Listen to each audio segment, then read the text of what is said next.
Hi, welcome to Get Used to It. I'm Sheila Kuehl, and I guide you through this hour of discussion as best I can, so welcome. Every so often we get three of the smartest people I know in the universe together and decide that we're going to talk about a whole bunch of things. But I have to say that this year and well into next year, of course, everybody's going to be talking about elections.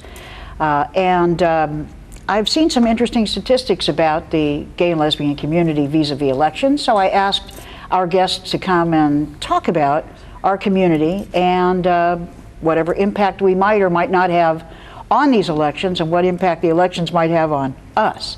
So to introduce my guests, Torie Osborn, who I'm very happy to say has been on the show before, my best friend in the universe.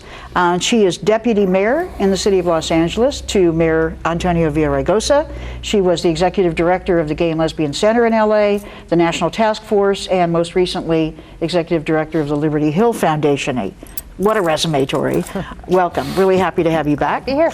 Charles Stewart, who is Chief Deputy to Diane Watson, Member of Congress, been working with Diane Watson for many years, though other members as well in other parts of the state.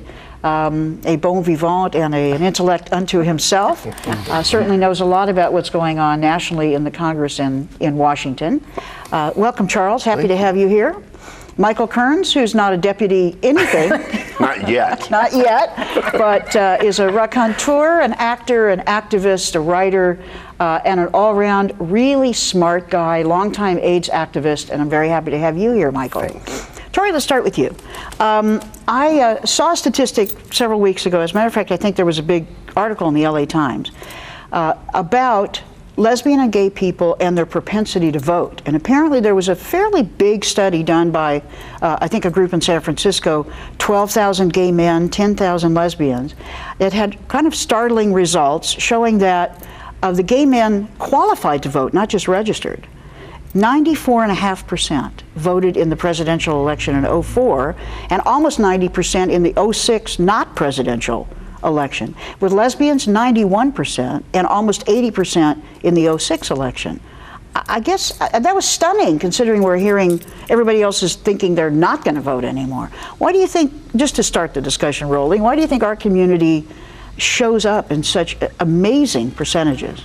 Well, I mean, and the other piece of course, is that 77% vote Democratic, which well, is, that's the not a surprise considering there's really only one party of the two major parties that seem to like us. Yeah, right, or that does anything around LGBT stuff. But, well, I mean, I guess my answer would primarily go to the fact that the last 30 years has really been the blooming of our movement, of our visibility, of our participation in society as whole, of coming out of the shadows and into the mainstream in many, many ways. And so I think there's probably a part of that process, that evolutionary process, that that has a strong civic engagement impetus, just kind of naturally as part of it.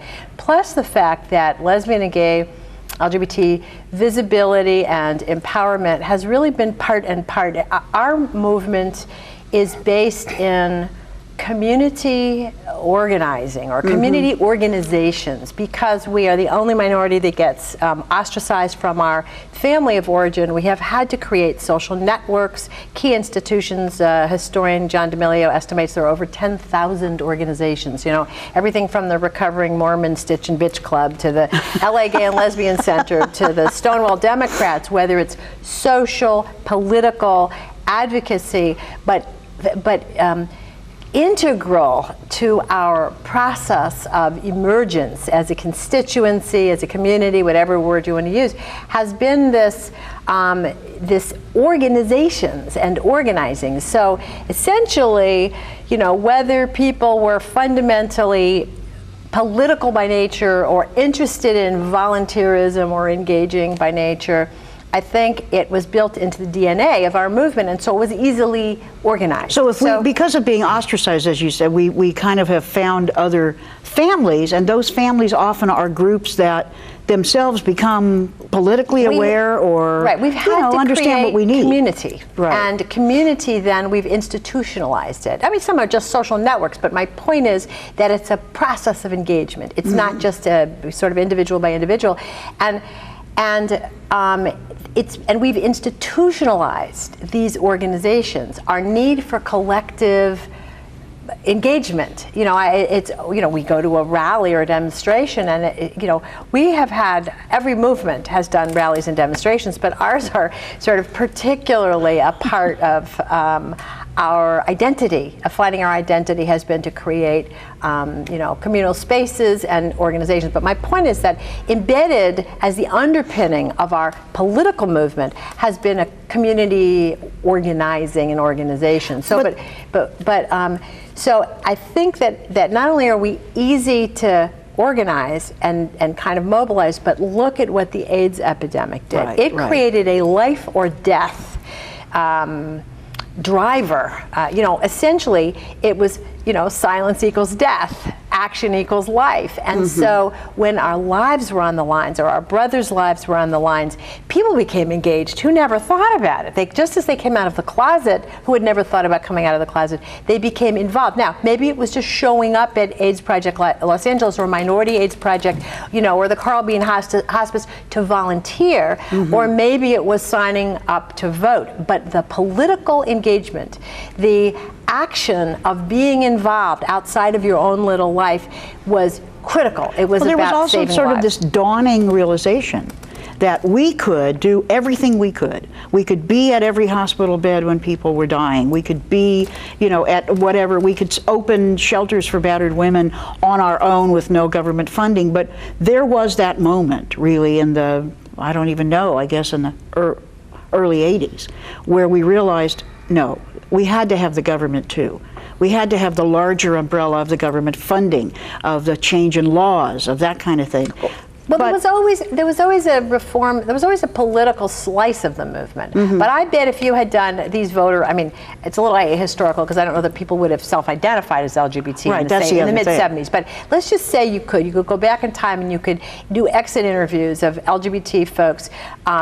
And maybe you wouldn't hit the 4% that they got in 06 when they did the last exit polls. There's 4% self-identified as LGBT, 77% Democrats. But let's say you were to do that. First of all, I don't think you would have the same voter registration. I don't think you would have had the same voter turnout numbers. Not that people, there were always a few people who, particularly in urban areas, who were politically engaged. There's always been a political slice. Look at Harvey Milk. Look at the way that voter education was absolutely part and parcel of a reform agenda that had a gay liberation piece of it. There's always been a piece of it. But this huge influx of our community into the political system and increasingly into political office or behind the scenes, like myself and Charles, is a very big piece, I think, of the maturation of our movement. And on the other side, if you look at, say, Bill Clinton's campaign in '92, because that was the first presidential campaign that said, we got to go after these guys. This is a smart strategy. I remember actually being deflated. I thought they wanted us because we were so fabulous. And then I found out, talking to people when I went to Washington at NGLTF, and I kind of knew the inside scoop, I found out that we were part of their urban strategy. They counted on urban Jewish community, urban African American community, several other constituencies, and we were a big piece at 4% of the voters, the identified voters, and 77% Democrats. But they can count on us. But you've seen, I know, people losing heart about voting. Not in our community, obviously, but other places, feeling like their vote doesn't make a difference, feeling like these guys are running the country anyway, feeling like, every time the voters turn out, they're fooled by the right-wing radio stations, or they're fooled by this or fooled by that. A lot of people are sort of losing faith. And, the voting percentages have been going down. 40% of the electorate is non-voters in the United States. 40%? On presidential elections, let alone. It's much smaller. 40% voted in '06. Of those people registered to vote, only 40% voted. But in a presidential, but we were like twice that. Exactly. But Why? see, that's the legacy of an engaged social movement, a legacy of HIV/AIDS, of learning that we can make a difference. In a very short period of time, we've compressed those learnings in a very short period of time. And you know, quite frankly, I think it's a combination of several things, because if you look at the non-voters in America, if you do a demographic breakout, it's young people, it's immigrants, it's low-income folks, it's single women, often in transition. I mean, that's the profile. So it's disempowered, largely poor people who don't vote in America. And gay people, for the most part, are not disempowered, as we've just talked about.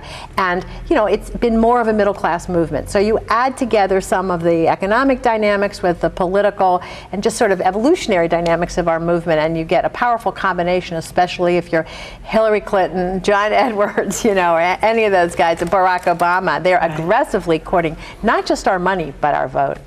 Well, the other thing, though, about you, what you said about you and Charles working in government, I found there's a lot of our community that have decided to work in the NGO section. A lot of executive directors of, you know, 501c3s are gay or lesbian people or bisexual people. And certainly in government, you can see, and it's also an interesting thing, because one of the right-wing strategies, I think, has been for everybody to lose faith in government. Government won't do you any good. Government will, you know, let you down. Don't even bother with government. And again, it seems like our community has said, don't, you know, you can't fool me with that stuff. I know working in government is actually a way to get us there, not just us, but the other people we care about. Well, the right wing has for 30 years, a centerpiece of their policy agenda has been basically to starve the beast, as Grover Norquist put it. Basically, to, what did he say? It was something about making it small enough to go in a bathtub and then pull the plug. That was another one, but right. Make it small enough to fit in a bathtub. But then the quote that Paul Krugman had in the New York Times recently was to get back to before Teddy Roosevelt, that socialist, built up big government. Teddy Roosevelt, no less, wasn't even FDR. But you know, their agenda is essentially you shrink government, except for the military, criminal justice. They don't even want public education to exist. Right. So I mean, it's a horrific vision, and it's a terrible, and it's anti-American in my view. But so gay people, although we had to fight our political activism deeper than just the top strata of political, as you would find in any community. Those 2% of insane people that join, you know, that are active from the time they are teenagers in political parties. That wouldn't be you. That wouldn't be you. You're not probably one of those. You came in later in life, but true.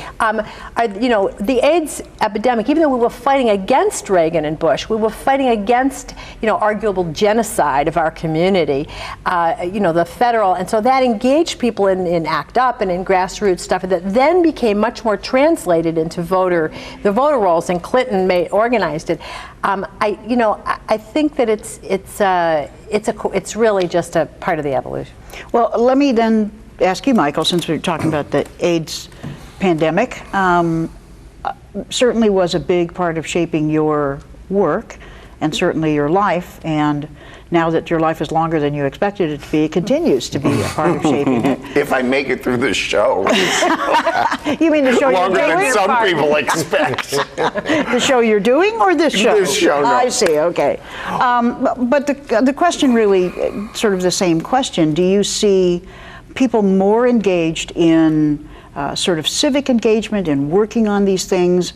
Naturally, we have a sort of a self-interest in the sort of the AIDS movement, but from the point of view even of artists and just folks you know. Well, I think that it definitely goes back to artist sensibility. I think that those drag queens and leather boys on Stonewall, at Stonewall that night, that was certainly a theatrical manifestation of gay pride. They weren't calling themselves at that point activists, nor were they calling themselves political, I don't think. They were just acting out of heart and soul internal drama that forced them to deal with this situation, you know, where they were being oppressed. I think that that's what, and I'll echo some of the things that Torie said, but I think that, you had organizations, let's just talk about some artistic organizations, that were not necessarily politicized other than by being openly gay or openly lesbian. But once that AIDS crisis hit, then a lot of these artistic organizations specifically, they had something to address. So they made this transition from being maybe 100% artistic to having an artistic agenda, which also was politicized. In other words, the theaters then started doing plays about theater. The Gay Men's Chorus, they started doing shows that involved not only the issues of being gay, but also raising money for gays and lesbians. I think fundraising was also a big galvanizing, civic-minded movement. Some people never thought that their dollar thrown into a bucket in a gay bar would matter. So if that matters, then I matter. I also think, citing the 35 years or whatever, I think that we have a sense of self-worth that didn't necessarily exist previously. I mean, do I count? Did I count in the late 60s and the early 70s and the late, and we also had so many things that were distracting us in terms of our just dealing with being gay. That I think that then the evolution comes into being and we start realizing that we are powerful. It's a whole thing of self-empowerment equals more collective empowerment as a group, as a mobilizing effort. Those statistics concern me only because are we also talking about in there people of color? Are we also talking about people who are gay at a poverty level? Are we also talking about people who are gay and lesbian uneducated, who still could vote? So I'd like to have the breakdown demographically of those 10,000 people who we're looking at. Because my concern is, that a lot of people have been kept in a certain socioeconomic position deliberately so that they don't vote and can't vote. And they've been denied access and denied self-worth tools, denied a lot of things just simply to keep them, women, certainly the African American community in America and elsewhere. So I have, concerns about that. But I think that I totally agree with Torie that this is a part of our evolution. I also would like to see the consciousness expand, beyond our sort of narcissism. I certainly understand, as much as anyone, the need to deal with issues around HIV and AIDS. But I think that if you are dealing with issues about HIV and AIDS, you also need to be dealing with issues that affect women and their bodies. You can't really separate those two things. If you're talking about HIV, you have to also talk about abortion rights. You can't, the issues are the same. If you're going to let the government come in and control your body as a gay man, then you have to be equally on the front lines in fighting for women to not let it happen that their bodies are being controlled. Well, remember when we, the last show that we did several months ago, and we were kind of talking about whether our community is still so narcissistic, or whether our interest in activism, our interest in government, our interest in voting is broader than it used to be. And I wonder if part of the ramping up of our community actually participating in voting is not just about us, but our own sense, our broader sense of further maybe increased participation in community, where we get that it affects everything. It affects what we eat and what's good about what we eat or bad about what we eat. Whether the air is cleaned or not, I can't clean the air up myself. Right. But I'm going to be breathing it. So maybe there's been more, because I noticed that we have lots of members of our community working in organizations that are not gay and lesbian oriented organizations. Another interesting thing of that is I think that the issue of having children, of gays and lesbians, now a great percentage of them raising children. That expands your list of concerns. You're not thinking of AIDS sometimes as much as you are of mold in the house, potential, what that's going to do, or issues around drugs and alcohol in adolescence. I mean, so these issues, there's a ripple effect with anyone who's raising a child, because it's just opening so many more doors where you have an opportunity, not only an opportunity, you have a responsibility to be civic-minded in terms of being the representative of the advocate for your child's life. Interesting.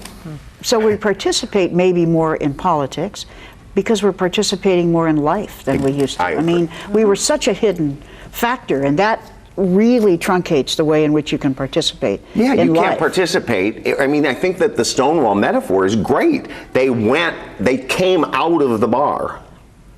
And I think that that's metaphorically what happened. Mm-hmm. And then the AIDS movement exemplified that even further, because it was literally came onto the streets and said, here we are. You're going to have to deal with us as a political force. And that kind of understanding and sort of admission of truth to oneself, I want to ask you if you are willing. I know you just came back from South Africa, and some of what you've been talking about really is the incredible denial that you find about AIDS, about the existence of AIDS. Will you talk a little bit about? Well, I think that part of consciousness just has to do with self-acceptance. And that means self-acceptance of every aspect of who you are, including, gay men who try to deny being effeminate, or try to deny wanting to be a father, or try to deny their HIV status, or a number of things. Mm-hmm. And I think that my experience personally has been that I become more politicized the more I become myself. Mm-hmm. But I also, in that process, become more concerned about other people. So that it's not so much about me as much as it is about everyone. Mm-hmm. And realizing that, that the problems of, let's use South Africa, are my problems. Mm-hmm. The problems of Iraq are my problems. Mm-hmm. It's not this divisiveness that they would like us to adopt, in our thinking, that it's us versus them. Charles, I'm sorry.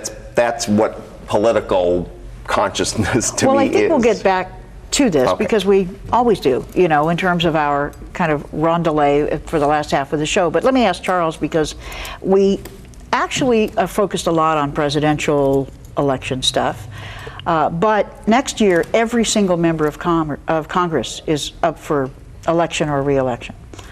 And there must be something that involves our lives about who actually is engaged in Congress or not. And I was very interested, obviously, that Diane was there when we took the majority back in the Democratic Party. But do you see, from your point of view, in terms of the sort of civic engagement in LA and the engagement in politics and government, do you see our community as being, the gay and lesbian community, as being engaged more than even in the past? Well, considering that right here in West Hollywood, just last week, we had a presidential forum at which we had the three top Democratic contenders, at least, participating, and most of the other Democratic contenders, Republicans, I think, are still working their issues out about our issues. But yeah, obviously, the fact that they came, the fact that we invited them, the fact that we expected them to come, and the fact that they felt the need to come, I think is very, very significant and very important. The fact that Barack Obama, who comes from a community that is often ambivalent on a lot of issues outside of the immediate concern of African Americans, was the first candidate to accept. I think that's indicative.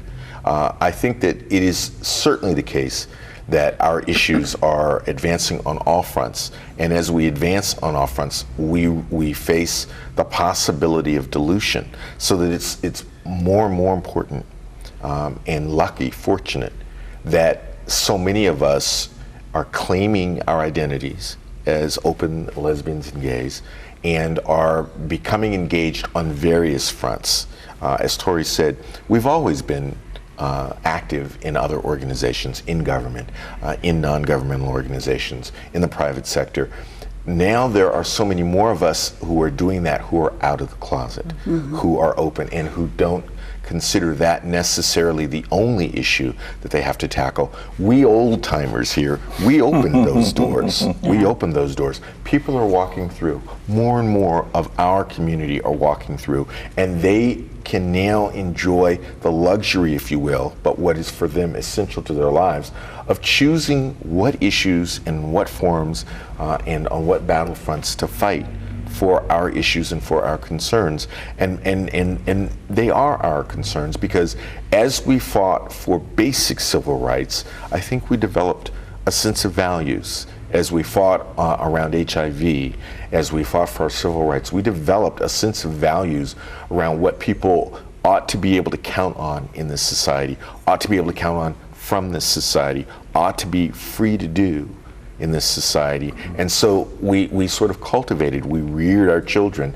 and we opened the doors for them, and we've sent them out. And yes, they're engaged in politics, they're engaged in government, and I can only hope that that continues and goes forward. In the district that you that represent that Congressmember Watson represents and that you work, it's a district that is it primarily African American still? Not predominantly, although the plurality of voters, of votes in any given election tend to come within the African American community, so that it's regarded as an African American seat in some sense. But reality, our district embraces Hollywood, Los Feliz, a very significant Latino community in all of those areas, parts of Silver Lake, as well as parts of the Jewish community in the Fairfax district.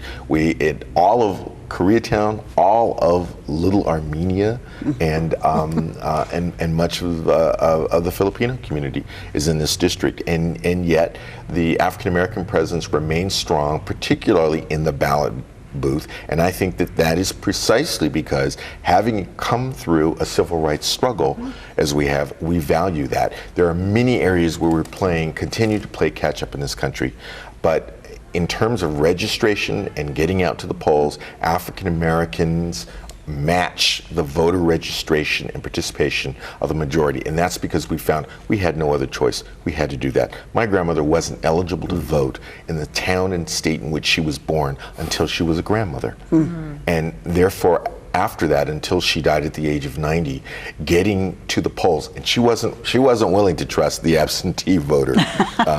She wanted to go to those polls. She wanted to go there and do it. She wanted to go there and do it because it took so long to achieve and to feel that she was participating at that level.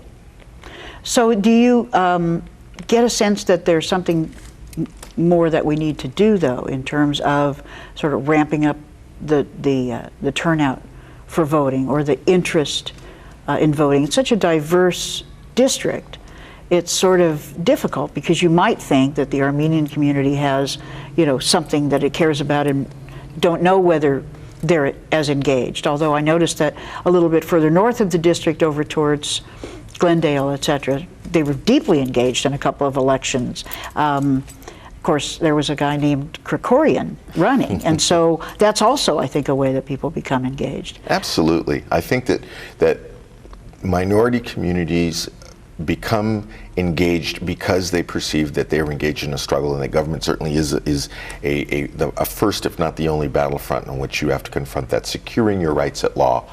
Just as our community is still engaged in that battle, the African American community, I think, considers that while many of the rights have been secured at law, in implementation, when you look at disparities in healthcare outcomes, in income, in housing, there's still a battle to be fought, and therefore we still have motivation to go to the polls. But I think that's true in many other communities as well, and certainly the prospect, the reality of the possibility of an African American being elected president is something that was not even remotely within my concept of what we might achieve as African Americans in this country when I was a child. So that is incredibly motivating and incredibly powerful.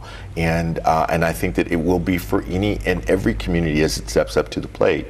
That is a necessity. To the extent that we feel we have something to achieve, that we feel that we have a need to prove to ourselves as much as to the rest of the world that we can contribute, and we are here and intend to contribute, then that will draw us out. Well, it's sort of an interesting thing in a way. I feel that many minority communities, including the gay and lesbian community, are tentative in the sense of not wanting to hope too much for stuff, but seeing things open up, trying to take advantage of them when they open up. I mean, I think that minority communities in general are very sweet about these things. They have a lot of hope, and they're not dashed by so many, setbacks, because there certainly have been. And I was thinking when you were That's talking important. about Barack, Right. That suddenly a whole new thing has opened up. I mean, and with Hillary too. I mean, you look at it and think, could it be? And there's just this funny feeling of, I didn't want to hope for this because I didn't think it could happen, but now it could maybe happen, so maybe I could hope for it. And of course, hope is a double-edged sword, because you Indeed. let your heart go out too much and then, you don't get it.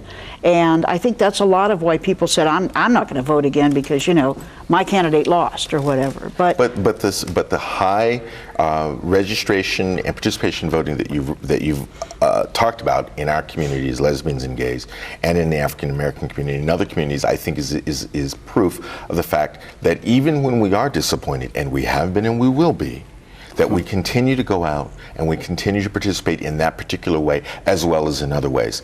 I do think it's important that we bear in mind that being right, having a just cause, isn't enough. You also have to be smart strategically. Mm-hmm. And I think that we in the lesbian and gay community have a lot to learn in that regard. I think that we've made mistakes in the past. I think an argument can be made that we've foundered on occasion in pursuing our rights and in pursuing our best interests. And that's okay. Every community does. The road to civil rights and full empowerment is never going to be easy, and I suppose it shouldn't be if it's going to be valued and respected once it's achieved. But it's always an ongoing battle, and it's always an ongoing struggle. We have a responsibility to learn from the mistakes. Let's make those mistakes. Let's learn from them. Let's make new mistakes after that. Let's go somewhere else and somewhere different. I think that we learned. I think that we learned. For instance, in many of us advocating during President Clinton's term for Don't Ask, Don't Tell. We learned that maybe that wasn't the right thing for us to pursue. I think that what we learned in the last presidential election, when we had one candidate who was much better on lesbian and gay rights, John Kerry, against an incumbent that was running for re-election, President Bush, and what we ended up with was Bush got reelected, and certainly one of the things that helped him was the fact that in 11 states, there was an initiative to ban gay marriage, and the turnout in those states was tremendous. In some cases, it was approved in all 11 states in which it was on the ballot. In some cases, in southern states, often by over 75%, and 9 of those 11 states also voted for Bush, and voted for him by higher percentages than the overall American public did. He won by less than 51%, but in all of those 9 states, he won by more than 51%, with the significant exception of Ohio. And in Ohio, he won just under 51%, and yet many would contend that was just enough to put him over. So I think that we have to learn from that. I think that in many cases, some would argue that was a Republican dream, and that we have to make sure, because we have allies and because we have objectives, that we plan smartly, that we participate smartly, that we cast our votes intelligently and strategically in order to promote those things that are of value to us. Well, I think people have always been wondering whether they can find allies, because we do not put the initiatives on the ballot that are hate-monger initiatives. I don't mean just as a gay and lesbian community, I mean many of our communities. We do not put immigrant-bashing initiatives on the ballot. And so can't we all just get along initiatives? You don't exactly turn everybody out, to vote for them. And I think we are never quite secure that the good, moral, decent attitude is going to carry the day, and therefore we get befuddled, I think, when we're faced with these sort of hate-filled initiatives that are only meant to turn people out. But it's interesting, if you can't get a hate-filled initiative passed in a state like California, then of course you'll try a different initiative like, dividing up the electoral votes, so that you don't have to carry the state of California, even though nobody else is going to do that. Right. Blue state gives away half its votes to the red states keep all its votes. It's a brilliant, it's like one strategy after another. And that's why we have to continue to pay close attention, right, and not just count on the fact that we are voting on the right side of issues to put us over. We also have to be smart, take a look at what counts, what matters, what our objectives are, both long range and short range.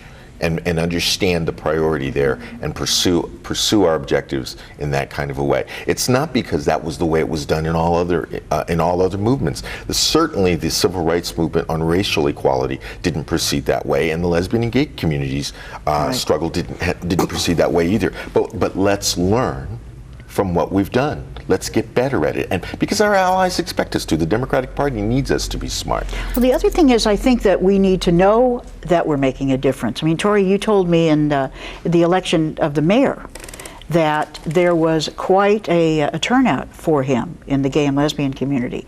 But I think I remember you telling me there wasn't a big deal made about it, that it was almost sort of like, wow, look how many of them turned out and how many of them voted for him.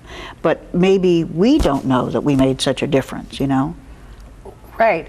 I mean, there's a huge, Antonio has a huge gay and lesbian constituency, which of course he's rewarded by having, every Latina lesbian and many other lesbians as general managers and in his senior staff, but and a few gay men as well.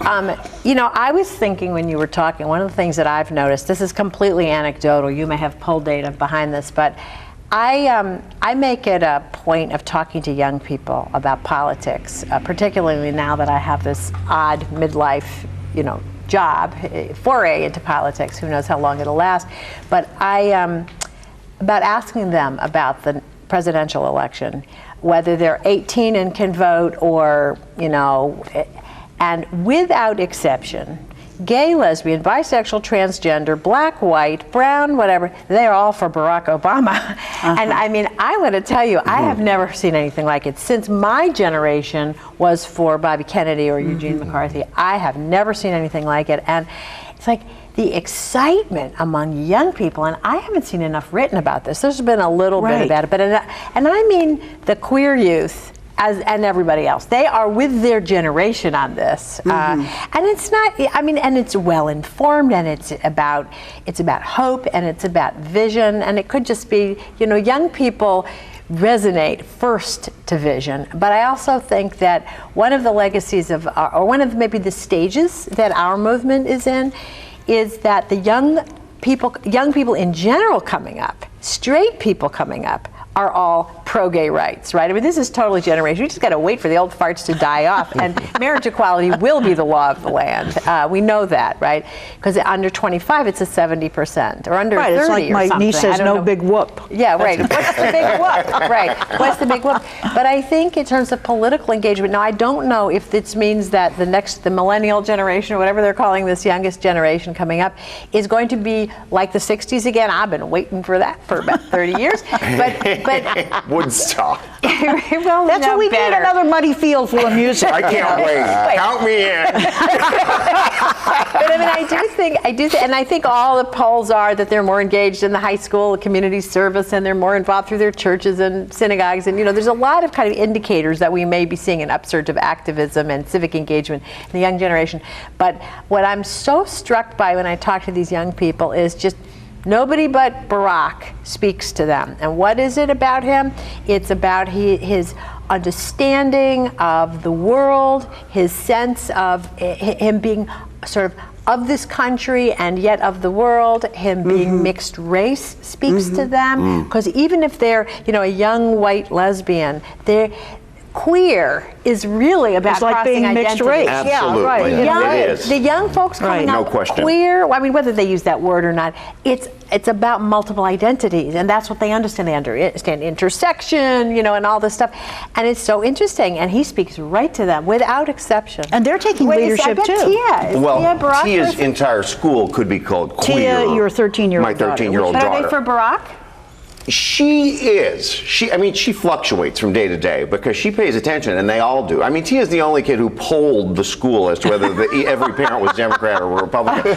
This was a couple of years ago, and I was like, oh, no, you really didn't. Oh, yeah, there's one Republican. I said, well, that's pretty good averages among 60 or so. I think another reason these kids are so informed and so on top of things is the internet. Yeah. Say all the negative things we want to say about it, and there are plenty, believe me, as a parent of a 13-year-old, yet they are seeing the world larger than their backyard. I mean, I saw St. Louis in my little yard when I was growing up. They are seeing the world. They're seeing multiculturalism. They're experiencing it, even if they're not traveling. They're experiencing it on that internet. And not to mention the fact that they're seeing all these clips of politicians that they find amusing, but something's seeping in all that. And also, a lot of them are going to schools where they're empowered. You know, at TIA school, they are social studies is the biggest issue there. And you know, they have elections and they have debates and they have, you know, they're learning critical thinking now is something that's being taught more than it was when we were growing up. You know, so I think that that's a big part of it too. Is it's expanding these brains and these panoramas of what it is to be a human being in 2007, and that encompasses a lot of things. Well, it's true. I've never had so many young interns in my office. I mean, so There many you have people it. calling. Do you find the same thing? Yes, we do. As a matter of fact, we this do. summer We we turn had it 5. away. Terrific. Yeah. We're having to turn them away. We don't have enough It's slots. for thrilling. Yeah, and I people that think want- people are saying, you know, I want to learn something. I want to do something. I don't want to just sit in school and talk about it. Or the number of people who want to go into nonprofits, the number of people who want to do something. Of course, they want to make a really good living. They want to have a family and a career.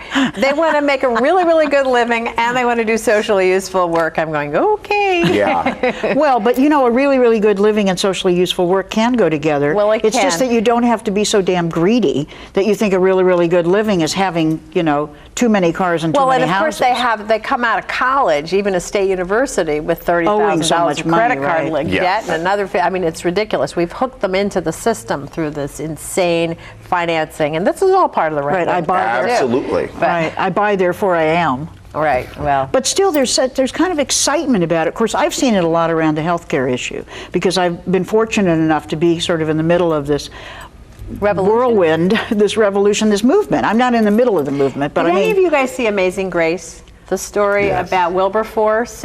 He was a member of the British Parliament, and for 15 years, his sole job was to try to end the slave trade to Britain, to Yes. Great Britain. It became a passion. It almost destroyed him because he became so obsessed. Well, Sheila is a healthier version of Wilberforce on single but on a far payer less important in issue. California. Seriously. Well, I know, but hey, look. Hey. But this single-mindedness on single payer, while everybody's out there Well, you know, talking the about the interesting real reform, I'm telling you, Sheila Kuehl, our favorite state senator, is going to be responsible for single payer coming to coming to California, and it may happen after you term out. Right. But it will be your but legacy. I have such good members that want to take the bill over after I'm gone. They're all like applying, you know. I mean, and the issue of Wilberforce was an interesting one because he was all alone in Parliament at first. Everyone thought he was nuts because of the commercial activity that the slave trade was. And they listed in their speeches all like the the ways in insurance which industry, England was yeah. going to, you know, die off on the vine. Because, and of course, they were very, very dependent on it. But it was activism by, first of all, a little band, then an expanding band, etc. And I think that people are picking up on that too. But it's a really good example. I mean, they focus on the individual because the story, you know, a movie's better about the individual, but it is a story about somebody over 15 years who never let go of his passion on one single thing. And of course, there was a movement behind him, and a movement that grew, and a Exactly. social movement. You can't do what you want to do on single payer without the 700 organizations, the Healthcare for All Coalition, and the huge amount of people and behind you. And the time has come on, I hope, on this issue one way or another over the next 5 years. But I think it's an example of the one person on the inside who can be the leader, the identifiable person. But of course, you have to have the social movement on the outside, the wind behind you. It's also the cross-movement issues, and I think that we've seen this before on other things, but the conversation we've been having about how you know, people connect on things. I'll tell you, it's just like, I remember you went to a conference many, many years ago where there were representatives of the various minority communities, and every one of them identified the same general issues. Healthcare being one of them. That's right. It was different. It was AIDS in our community. It was That's sickle right. cell. It was, you know, a number of women. issues, but they were all suffering in exactly the same way from exactly the same sort of people. But I don't think people are turning out to vote in these huge numbers that we see in our community. And I guess the question is not so much why are we so different, but what I think, how can we participate in spreading that more widely, in getting people more to have more faith? I think it's a matter of faith. I used to say I like those punch ballots. You know, everybody's asking, do you like the touch screen or the fill in the dots? Or I like the punch ballots because I think people go in there and they go, I hope this SOB does something, you know. It's active, That's it's the way physical. I feel. I hope this SOB is going to do something for me. But see, one of the reasons I brought up Barack is because if you look at the demographic breakdown of the non-voter in America, as I brought the 40% that never votes, that isn't registered, young people is a huge, 18 to 24 is a huge swath of it. Barack Obama's candidacy, even if he doesn't end up being the candidate, is motivating and activating and into the ballot box a whole piece of the non-voter. And frankly, one of my big beefs with the Democratic Party is their obsession with the independents, with the 15% who are independent. If they would spend just as much energy going after the non-voter, they could change the equation politically. So that's part of what the energy and the positive appeal of Barack Obama is, that he's going to bring people into the voter booth who haven't been there before. And I think that that's true, Torie. But I think that God knows that I'm rooting for Barack. And like I said, this is something I never thought would happen in my lifetime. But at the same time, I think that we make a mistake when we count upon the charismatic candidate, when we rely upon a groundswell based on faith. I think we have to do some hard calculations and some figuring. We are not the only movement that is growing. There is also a greater growing commitment toward a narrower set of values, a narrow set of definitions around family issues, a move back to what many call a purist form of religion and of values, and there is a resurgence in those communities as well. They're not headquartered here in West Hollywood, but they're here. And we have to and they're a be bigger very part of the aware of electorate. them. And they are. Evangelical Big part. conservative Christians are only 15% of the population, but they're 25% of the electorate. Absolutely. Because they vote There are disproportionately. clotheslines now being devoted to pure young women. Haven't you heard that? There are clotheslines attracting these religious movements, so that you're saying I'm abstinent and I mean, that you're absolutely right. We have much to still be on top of and listen to and pay attention to. But don't you love it? Oh, go ahead, Michael. I You were just gonna wanted to say, I'm not sure where this falls in, but I think that somewhere along the line, this issue of being political has to do with conscience. And at some point, I think I mean, if I didn't vote now, I'd have a guilty conscience. So in other words, I think that, and I think maybe, you know, and at Tia's age, don't accuse me of that. Call Roger Mahoney. Somewhere along the line, you know, you can't sort of tell a teenager what to do. I mean, she's about to be a teenager, but I insist she comes and votes with me. I mean, I want it to be a part of her, not only consciousness, but of her conscience, that you understand that this is what you do in life. You take part. You grab life. You become active. You pay attention to people around you. You know, and I just think that ultimately we have to follow, you know, that conscience. And also, we talked about this, is enjoy the fight, enjoy the process. Whether you win or lose, you're not going to win every election, you're not going to win every ballot initiative, but enjoy that fight. I mean, I love just getting out there and saying, this is what I deserve, and this is what my communities deserve. I think it's also one of the things you realize as you get older is that you're not going to win every battle. Exactly. But the joy of the struggle. I mean, some struggles are so horrible, there's no joy in them. I mean, you see them in parts of this country, you see them in other countries, as we were talking about before. I don't want to minimize any of that. But simply to be engaged in a fight. I mean, the four of us, as I look around this little room, that's the way all four of us have lived our lives. And we haven't said, oh, I'm making a big sacrifice here, you know, I need to do this for the greater good. No, it's a joy. Yes. It's a joy to do it. Truly. It's a privilege.